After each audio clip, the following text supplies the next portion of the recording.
শুভ দুপুর বন্ধুরা, আবারও চলে এলাম। দেখো বৌসোনা রান্নাঘরে, সবাই চলে এসো। দারুণ দারুণ রান্না করেছি আজকেও। প্রথমেই নিরামিষটা দেখিয়ে দিই। দেখো পনিরের ঝোল বানিয়েছি, কারণ আমার ভাস্তিও আসছে, আমার মেয়েও খায় না মাছ টাছ কিচ্ছু, তার জন্য। আর দেখো কি কি রান্না করেছি সেটাই দেখাই। তা এখানে রান্না করেছি পেঁয়াজ বাটা দিয়ে রুই মাছ ভাজা।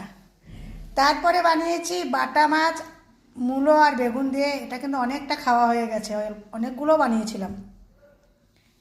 ডালের বড়ি দিয়ে রুই মাছের ঝোল বানিয়েছি সিম দিয়ে, ছোটো আলু দিয়ে। এটাও কিন্তু খাওয়া হয়ে গেছে অনেকটা।